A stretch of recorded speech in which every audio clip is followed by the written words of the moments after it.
Hello everyone, welcome to knowledge account. আমি কুন্তল মাহিন্দার তোমাদের সাথে ডিসকাস করব আজকে 6 জুন 2024-এ কি কি গুরুত্বপূর্ণ কারেন্ট অ্যাফেয়ার্স রয়েছে আর তার সাথে সাথে কারেন্ট অ্যাফেয়ার্স রিলেটেড স্ট্র্যাটেজিকে। তোমাদের ডাব্লিউবিপি কনস্টেবল ফ্রি মক টেস্টের জন্য অনেকে রিকোয়েস্ট করেছিলে, তো তোমাদের জন্য সেই কারণে 9 জুন একটা মক টেস্ট অ্যারেঞ্জ করা হয়েছে। পূর্ণমান তোমাদের 85 থাকবে এবং সন্ধ্যাবেলা 6টা থেকে তোমরা 9 জুন মানে রবিবারে পরীক্ষাটা দিতে পারবে আমাদের অ্যাপে। যাদের কাছে অ্যাপ নেই তারা ডেসক্রিপশন বক্স থেকে গিয়ে ডাউনলোড করে নাও। আর কিভাবে কি পরীক্ষা দেবে, যদি এই নিয়ে কোনো কনফিউশন থাকে, কোথাও কোনো সমস্যা থাকে, তাহলে তোমরা টেলিগ্রামে জয়েন করে রেখো, আমি ওখানে তোমাদেরকে গাইড করে দেবো। আর আজকে তোমাদের এই ক্লাসটার পরে 7টার সময় আমাদের সেকেন্ড চ্যানেল কেএস স্টাডিতে তোমাদের আরো একটা টপিক নাম্বার 49, বিদেশি লেখকের ছদ্মনাম, আজকে তোমাদের এটাতে করাবো। তো অবশ্যই সবাই দেখে নিও, 7টার সময় তোমাদের দেওয়া থাকবে, লিঙ্ক আমি টেলিগ্রামে শেয়ার করে রাখবো, বা যারা যারা অলরেডি চ্যানেলে আছো তারা ওখান থেকে নোটিফিকেশন তো পেয়েই যাবে সাবস্ক্রাইব করে রাখলে। 8:30টার সময় ম্যাথের প্র্যাকটিস ক্লাসটা, এটাও তোমাদের আজকে থাকবে। 10টার সময় তোমাদের আজকে থাকবে স্ট্যাটিক জিকে প্র্যাকটিস ক্লাস। তোমাদের স্ট্যাটিক জিকের যে পার্টটা করাচ্ছিলাম দুটো দুটো করে প্রত্যেক সপ্তাহে। আর 11টার সময় WBP KP English class live. আজকে তোমাদের এটা থাকছে না, যেহেতু আজকে তোমাদের বৃহস্পতিবার। 6টার সময় ডাব্লিউবিপি জিকে মক টেস্টটা থাকবে কেস স্টাডিতে সেকেন্ড চ্যানেল। আর 7টার সময় আজকে থাকবে তোমাদের পিএসসি জিকে বুস্টার। ওকে,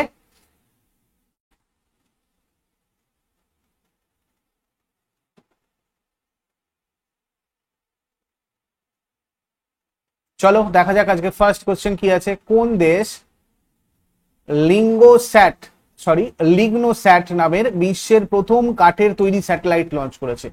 লিগনোস্যাট নামের, দেখো এটা জাপান। তোমাদের বেশ কিছুদিন আগেও আমি বলেছিলাম যে কাঠের স্যাটেলাইট লঞ্চ করতে চলেছে কোন দেশ, তো জাপানের কথা তখন বলেছিলাম।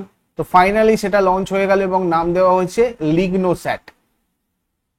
বিশ্বে প্রথম জাপানি গবেষকরা এরকম কাঠ দিয়ে বিশ্বের অন্যতম মহাকাশযান তৈরি করেছে, এর নাম দেওয়া হয়েছে লিগনোস্যাট। কিয়োটো ইউনিভার্সিটি আর লগিং কোম্পানি সুমিতোমো ফরেস্ট্রির গবেষকরা ম্যাগনোলিয়া কাঠ থেকে এটা তৈরি করেছে। কোন কাঠ থেকে? ম্যাগনোলিয়া কাঠ। তো এটা তোমাদের কিন্তু একটা স্ট্যাটিক জিকে এখানে হয়ে গেল। লিগনোস্যাট নামের এই স্যাটেলাইটটা কফি মগের আকারে তৈরি, যেমন তোমরা ছবিতে দেখতে পাচ্ছ। আর এটা সেপ্টেম্বরে কেনেডি স্পেস সেন্টার থেকে একটা স্পেসএক্স রকেটের সাহায্যে মহাকাশে পাঠানো হবে। তাহলে এখানে ইম্পর্টেন্ট পয়েন্ট আমাদের কি, কোন রকেটের সাহায্যে পাঠানো হচ্ছে, কোন কাঠ দিয়ে তৈরি হয়েছে স্যাটেলাইটটা। ব্রিটিশ কলম্বিয়া বিশ্ববিদ্যালয়ের বিজ্ঞানীরা সাম্প্রতিক গবেষণার তথ্য অনুযায়ী যে উপগ্রহ পৃথিবীর বায়ুমণ্ডলে পুনরায় প্রবেশ করলে, মানে এটা দেখো কেন কাঠের স্যাটেলাইট লঞ্চ করতে চলেছে জাপান, এটা হচ্ছে তার কারণ। ঠিক আছে, ব্রিটিশ কলম্বিয়া বিশ্ববিদ্যালয়ের বিজ্ঞানীরা সাম্প্রতিক একটা গবেষণা করেছে, তার তথ্য অনুযায়ী তারা ঠিক করে দেখতে পেয়েছে যে উপগ্রহ পৃথিবীর বায়ুমণ্ডলে পুনরায় প্রবেশ করলে সমস্ত উপগ্রহ পুড়ে গিয়ে ছোট অ্যালুমিনিয়াম কণা তৈরি করে। এই কণাগুলো বহু বছর ধরে উপরের বায়ুমণ্ডলে ভাসতে থাকে, যেটা পৃথিবীর পরিবেশকে প্রভাবিত করে। উপগ্রহ থেকে নির্গত এই অ্যালুমিনিয়ামের কণা ওজোন স্তরে মারাত্মক অবক্ষয় ঘটাতে পারে, যা পৃথিবীর সূর্যের অতিবেগুনি বিকিরণ আর সূর্যালোক থেকে রক্ষা করছে। তো এই ধরনের একটা লেখা বেরিয়েছিল, সেটা দেখে জাপানিরা প্রথম কিন্তু এই ধরনের জিনিস কিন্তু করে ফেললো। ঠিক আছে, যাতে ট্র্যাডিশনাল মেথড থেকে বেরিয়ে নতুন কিছু করা যায়, আমাদের পৃথিবীর জন্য ভালো কিছু করা যায়। এই সমস্যা মোকাবিলা করার জন্যই কিয়োটো মানে জাপানের গবেষকরা কাঠের স্যাটেলাইটটা তৈরি করেছে। তার এটা ফার্স্ট, এরপরে দেখবে আস্তে আস্তে সমস্ত দেশে এরকম কিছু না কিছু করছে। তো দেখো, দীনদয়াল বন্দর কর্তৃপক্ষের চেয়ারপারসন হিসেবে কাকে নিযুক্ত করা হচ্ছে? দীনদয়াল বন্দর কর্তৃপক্ষের চেয়ারপারসন সুশীল কুমার সিং নিযুক্ত হয়েছেন দীনদয়াল বন্দর কর্তৃপক্ষের চেয়ারপারসন। দেখো, তোমাদের এই প্রশ্নটা আমি বলছি এই কারণেই, সুশীল কুমার সিং ইনি হচ্ছেন একজন ভারতীয় railway service of mechanical engineer 1993 ব্যাচের অফিসার। এটা একটা রিসেন্ট অ্যাপয়েন্টমেন্ট, তো এটা তোমাদের একটু তো মাথায় রাখতেই হবে। হয়তো ততটা এখানে এই ধরনের প্রশ্নগুলো তোমাদের আসে না, বা ডাব্লিউবিসিএস যদি কেউ পরীক্ষা দাও বা রেলওয়ে পরীক্ষা দাও, সেক্ষেত্রে কিন্তু এই ধরনের প্রশ্নগুলো তোমাদের চলে আসছে। তো সেই কারণে আমাদের এগুলোও করতে হবে আর কি। আর এটা ছাড়াও রিসেন্ট কিছু অ্যাপয়েন্টমেন্ট আমরা একবার রিভিশন করে নিই এখানে। যেমন ধরো recently chairman of staff selection commission আমরা দেখেছি রাকেশ রঞ্জনকে, CEO of Sony India Gaurav Banerjee NP Singh এর জায়গায় হয়েছেন, chairperson of committee A of 77th WHA event Apurva Chandra, এটাও আমাদের ভারতীয় বংশোদ্ভূত। চেয়ারম্যান অফ ডিআরডিও হয়েছেন সমীর ভি কামাত, তার 1 বছর এক্সটেনশন করা হয়েছে DRDO chairmanship. Chairman of NAFED NAFED Jetha Ahir হয়েছেন। Next doctor Helen Mary Roberts সংখ্যালঘু সম্প্রদায় থেকে কোন দেশের সেনাবাহিনীতে প্রথম মহিলা ব্রিগেডিয়ার হয়েছেন? ডাক্তার হেলেন মেরি রবার্টস সংখ্যালঘু সম্প্রদায় থেকে আমরা যদি দেখি পাকিস্তানের সেনাবাহিনীতে প্রথম মহিলা ব্রিগেডিয়ার হয়েছেন। ইনি পাকিস্তান আর্মি মেডিকেল কোরে কর্মরত ডাক্তার হেলেন মেরি রবার্টস মুসলিম সংখ্যাগরিষ্ঠ দেশে মানে পাকিস্তানে ব্রিগেডিয়ার পদমর্যাদা অর্জনকারী খ্রিস্টান আর সংখ্যালঘু সম্প্রদায়ের প্রথম মহিলা হয়ে ইতিহাস তৈরি করেছেন। দেখো পাকিস্তানের 23তম প্রধানমন্ত্রী এখন রয়েছেন বর্তমানে শেহবাজ শরীফ। রাজধানী পাকিস্তানের কোথায়? ইসলামাবাদ। অফিসিয়াল ল্যাঙ্গুয়েজ পাকিস্তানের কি? উর্দু, ইংরাজি এগুলো। রাষ্ট্রপতি আসিফ আলী জারদারি 14তম রাষ্ট্রপতি। মুদ্রা পাকিস্তানি রুপি। আর তার সাথে সাথে এগুলো তোমরা যদি করে রাখো তোমাদের পাকিস্তানের অনেকটাই স্ট্র্যাটেজিক এখানে কভার হয়ে যাচ্ছে।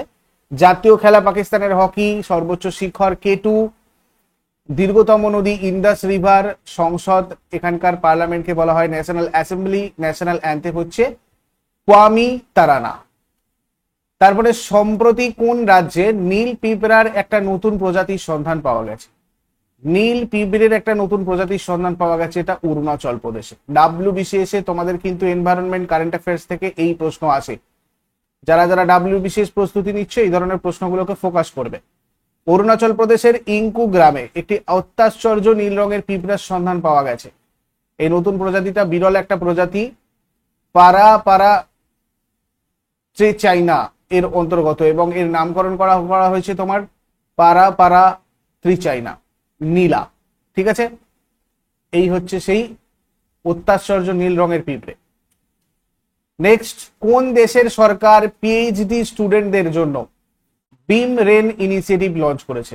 PhD স্টুডেন্টদের জন্য বিম রেন ইনিশিয়েটিভ লঞ্চ করেছে ইন্ডিয়া, আমাদের ভারত। ভারত সরকার এই বিম রেন মানে BIMSTEC India marine research network, actually এটার ফুল ফর্ম এটা BIMSTEC India marine research network, তো এটা চালু করেছে রিসেন্টলি ভারত সরকার। বিমস্টেক দেশগুলির PhD শিক্ষার্থীদের ভারতে ডক্টরেট গবেষণা পরিচালনা করতে সক্ষম করার জন্য। এটা কিছুদিন আগেই ঘোষণা করেছিল যে এরকম একটা করা হবে, তো এটা ফাইনালি কিন্তু এরকম করা হলো। বিমস্টেক মানে কি? বিমস্টেক মানে হচ্ছে বে of Bengal initiative for multi sectoral technical and economic cooperation. এর মেম্বারশিপ মানে বিমস্টেকের কোন কোন দেশ মেম্বার রয়েছে দেখো, বাংলাদেশ, ভুটান, আমাদের ভারত, ইন্ডিয়া, মায়ানমার, নেপাল, শ্রীলঙ্কা আর থাইল্যান্ড। এটা প্রতিষ্ঠিত হয়েছিল, বিমস্টেক গঠিত হয় 1997 সালে। ঠিক আছে, এখানে মেম্বার কোন কোন দেশগুলো রয়েছে, এটা কোন সালে প্রতিষ্ঠিত হয়, এটা খুব ভালো করে রাখবে, বিমস্টেক থেকে এই প্রশ্ন আসে। তারপরে তাইওয়ান অ্যাথলেটিক্স ওপেন 2024-এ জ্যাভলিন থ্রোতে ডিপি মানু কোন পদক জিতেছে? এখানে তোমাদের এই প্রশ্নটার থেকেও ইম্পর্টেন্ট এটা যে ডিপি মানু কোন খেলার সাথে জড়িত। মনে রাখবে, সোনা জিতেছেন যেহেতু, সেই হেতু এটা আমাদেরকে কিন্তু ভালো করে মনে রাখতে হবে। ভারতীয় জ্যাভলিন নিক্ষেপকারী ডিপি মানু, ইনি হচ্ছেন ডিপি মানু। ডিপি মানু তাইওয়ান ওপেন 2024-এ 81.58 মিটার থ্রো করে স্বর্ণপদক জিতেছে। আগামী দিনের আমাদের নীরজ চোপড়া। ঠিক আছে, খুব ভালো করে মনে রাখবে, ডিপি মানু জ্যাভলিন থ্রো এর সাথে জড়িত। Very good. ভারতীয় শাটলার তানভি শর্মা জার্মানিতে অনুষ্ঠিত কোন ব্যাডমিন্টন টুর্নামেন্টে মহিলাদের একক শিরোপা জিতেছে? ভারতীয় শাটলার তানভি শর্মা জার্মানিতে অনুষ্ঠিত বন ইন্টারন্যাশনাল ব্যাডমিন্টন টুর্নামেন্ট, এই টুর্নামেন্টে জিতেছে মহিলাদের একক শিরোপা তানভি শর্মা। ঠিক আছে, কোন খেলার সাথে জড়িত তাহলে? ব্যাডমিন্টনের সাথে জড়িত। এই হচ্ছে সেই তানভি শর্মা। ঠিক আছে, বন ইন্টারন্যাশনাল ব্যাডমিন্টন টুর্নামেন্ট জার্মানিতে হয়েছে, জার্মানির বনে।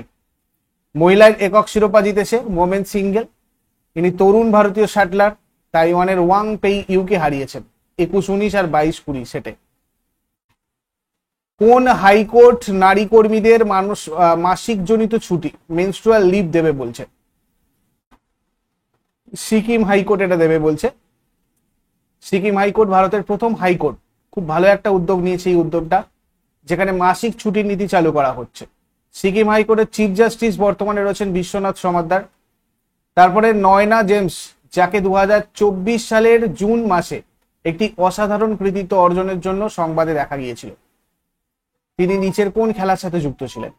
নয়না জেমস কোন খেলার সাথে যুক্ত? লং জাম্পের সাথে যুক্ত। ইনি কিন্তু নিউজে ছিলেন, তোমরা এটাও তাহলে ভালো করে মনে রাখবে। নয়না জেমস কোন খেলার সাথে যুক্ত? লং জাম্পের সাথে যুক্ত। ভারতীয় অ্যাথলেট নয়না জেমস চাইনিজ তাইপেতে তাইওয়ান অ্যাথলেটিক্স ওপেন 2024-এ মহিলাদের লং জাম্প ইভেন্টে স্বর্ণপদকটা জিতেছেন। তারপরে গ্রিন ডেজ বেটার নিউট্রিশনের ব্র্যান্ড অ্যাম্বাসেডর কে হয়েছে? এখানে ব্যক্তিত্বটা আমাদের খুব গুরুত্বপূর্ণ। পিভি সিন্ধু, ইনি কিন্তু গ্রিন ডেজ বেটার নিউট্রিশনের ব্র্যান্ড অ্যাম্বাসেডর হলেন। কোলাবোরেশন এইমস, পিভি সিন্ধু এই ব্র্যান্ডের সাথে কোলাবোরেশন কেন করেছে? To combat micro nutrient deficiencies in India through biofortified foods, enhancing both consumer health and farmer livelihoods. Recent brand ambassador আমি আরো কিছু মনে করিয়ে দিই একবার। পিভি সিন্ধু টোবাকো কন্ট্রোলের, শাহরুখ খান মুথুট পাপ্পাচান গ্রুপের, Kareena Kapoor Khan UNICEF India national ambassador, MS Dhoni French car maker Citroen, Sanjana Sanghi space India, Neeraj Chopra Eveready batteries, এগুলোর কিন্তু রিসেন্টলি ব্র্যান্ড অ্যাম্বাসেডর এরা হয়েছেন। মনে রাখবে, আমি পরপর তোমাদের এই জন্যই রিসেন্ট গুলো বারবার রিভাইজ করার চেষ্টা করি, যাতে রেগুলার ক্লাসটা করলে তোমাদের পড়ার থেকে এটা দেখে দেখেই অনেকটা মুখস্থ হয়ে যায়। তারপরে পুসারলা ভেঙ্কাটা সিন্ধু কোচ কে? আগুস দাউই সানসো, এর আগের বারে রেলওয়েতে কিন্তু এসেছিল পুসারলা ভেঙ্কাটা সিন্ধুর কোচ। ঠিক আছে, দীপা কর্মকারের কোচকে জিজ্ঞাসা করা হয়েছিল। তো এগুলো মাথায় রাখবে। অলিম্পিক গেমস যদি আমরা দেখি, এই পিভি সিন্ধুর ইনি সিলভার মেডেল পেয়েছিলেন 2016-তে রিও ডি জেনেরোতে ওমেন সিঙ্গেলসে। ব্রোঞ্জ মেডেল পেয়েছিলেন 2020 লাস্ট যে অলিম্পিক হয়েছিল, সেখানে ওমেন সিঙ্গেলসে ব্রোঞ্জ মেডেল পেয়েছিলেন। কমনওয়েলথ গেমসে 2018-তে গোল্ড মেডেল পান, এর আগেরটা তার আগেরটায় 2022-এরটাতেও তিনি গোল্ড মেডেল পেয়েছেন। ঠিক আছে, তো কমনওয়েলথ গেমসে কিন্তু দুবারই গোল্ড মেডেল, আগের 2018-তে 2022-এতে দুটোতেই গোল্ড মেডেল পেয়েছিলেন।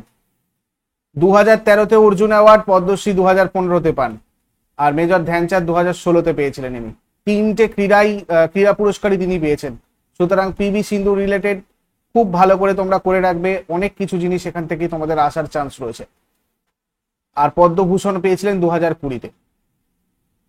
এরপর আগের দিনের হোমওয়ার্কগুলো সবাই মিলিয়ে নাও। টেনিদা, প্যালা, হাবুল, ক্যাবলা, এই চরিত্রগুলো স্রষ্টাকে? নারায়ণ গঙ্গোপাধ্যায়। আর লাস্ট সাপার কোন চিত্রশিল্পীর বিখ্যাত চিত্রকর্ম? Leonardo da Vinci. তোমাদের কে স্টাডি চ্যানেলে এই ধরনের সব টপিকগুলো কভার করা হয়েছে। ঠিক আছে, ওখানে আজকে তোমাদের টপিক নাম্বার 49 হচ্ছে, তার মানে 1 থেকে 48টা কিন্তু এখানে কভার করে দেওয়া হয়েছে। যারা যারা কে স্টাডি চ্যানেলটা ফলো করছো না তারা করো, আর তোমরা যারা অলরেডি করেছো তারা এগুলো প্র্যাকটিস করতে পারবে। সেই জন্য তোমাদের আলাদা করে পুরো দেখবে একটা WBP KP স্ট্যাটিক জিকে বলে একটা তোমাদের ওখানে আলাদা করে প্লে লিস্ট করে দিয়েছি। সেই জায়গাতে তোমরা এই টপিকগুলো সব কটা পাবে। এই 50টা টপিক, এই 49টা টপিক পুরোটা ওখানে পাবে। ক্লিয়ার? সবাই টেলিগ্রামে জয়েন করে নিই, ওখানে লিঙ্ক আমি শেয়ার করে দিই, ওখান থেকে ক্লাসগুলো করবে। সম্পূর্ণ ফ্রিতে তোমাদেরকে এইভাবে প্রোভাইড করছি আমি। তো অবশ্যই ক্লাসগুলো তোমরা করো এবং আমাদের এই নতুন চ্যানেল কে স্টাডিটাকে সাপোর্ট করো।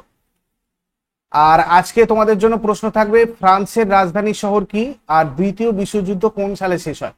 এই দুটো শেষকালে আমাকে তোমরা কমেন্টে জানাও। চট করে আগের দিনের গুলো কুইক রিভাইজ করে নেবো। যারা যারা লাইভে রয়েছে দেখো কতগুলো উত্তর করতে পারছো। 5 জুন 2024-এর প্রশ্ন আমাদের ছিল, দেখো, বিশ্বের সর্বাধিক তরমুজ উৎপাদনকারী দেশ কোনটা? বিশ্বের সর্বাধিক তরমুজ উৎপাদনকারী দেশ হয়ে যাবে কোনটা? আমাদের চীন। Indira Gandhi centre for atomic research এর ডিরেক্টর পদে কে নিযুক্ত হয়েছেন? খুব গুরুত্বপূর্ণ একটা সংস্থা। ঠিক আছে, IGCAR। এখানে CG কারহাতকার ডিরেক্টর পদে নিযুক্ত হয়েছেন। তারপরে ভারতের কোন রাজ্য এই শিক্ষাবর্ষ থেকে সপ্তম শ্রেণীর শিক্ষার্থীদের জন্য স্কুলের পাঠ্যপুস্তকে কৃত্রিম বুদ্ধিমত্তা শেখার প্রবর্তন করেছে? এটা করেছে কেরালা। ব্লুমবার্গ বিলেনিয়ার্স ইন্ডেক্স অনুসারে এশিয়ার সবচেয়ে ধনী ব্যক্তিকে? ব্লুমবার্গ বিলেনিয়ার্স ইন্ডেক্স 2000 মানে এবারেরটাতে আমাদের গৌতম আদানি সবচেয়ে ধনী ব্যক্তি হয়েছেন। আগের দিন ডিটেলস তোমাদের সাথে আলোচনা করেছিলাম, যারা যারা দেখোনি আগের দিনের ক্লাসটা দেখে নিন। তারপরে ক্লডিয়া সেইনবাম কোন দেশের প্রথম মহিলা রাষ্ট্রপতি হচ্ছেন? মেক্সিকো। বিশ্ব পরিবেশ দিবস কবে পালিত হয়?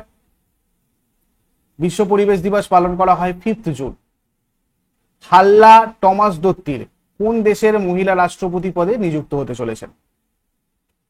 আইসল্যান্ড। কোন দেশে বহুজাতিক সামরিক মহড়া রেড ফ্ল্যাগ 24 আয়োজন করা হচ্ছে?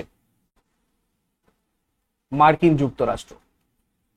2024 সালের মে মাসে বক্সিং ফেডারেশন অফ ইন্ডিয়া ড্যাশের সদস্য হয়। কাদের সদস্য হয়? ওয়ার্ল্ড বক্সিং এর সদস্য হয়। জাতিসংঘে ভারতের প্রথম মহিলা স্থায়ী প্রতিনিধি কে ছিলেন যিনি অবসর নিয়েছেন? রুচিরা কম্বোজ। এগুলো ছিল তোমাদের আগের দিনের প্রশ্ন। ইউজফুল বলে মনে হলে অবশ্যই সবাই লাইক করো, কমেন্টে ফিডব্যাকটা সবাই অবশ্যই জানাও। এগুলো আমাদের রেগুলার ক্লাস করতে ইন্সপিরেশন দেয়। তোমাদের এত ভিউ হয় তার মানে 80% যদি লাইক হয় সেটা এমন কিছু আমাদের কাছে অন্যায্য চাওয়া নয়, এবং এইগুলোতে তোমাদের একটা লাইক করলে সেটার জন্য টাকা লাগে না। তাই আমি সবাইকে বলবো লাইক করো এবং কমেন্টে তোমাদের ফিডব্যাকটা অবশ্যই জানাও। যারা নতুন রয়েছে সকাল 6টার সময় রেগুলার কারেন্ট অ্যাফেয়ার্স এর জন্য নলেজ অ্যাকাউন্টকে সাবস্ক্রাইব করে বেল আইকন প্রেস করে অলে ক্লিক করে নাও। Thank you so much. Next ক্লাসে আবার সবার সাথে কথা হবে। Have a great day.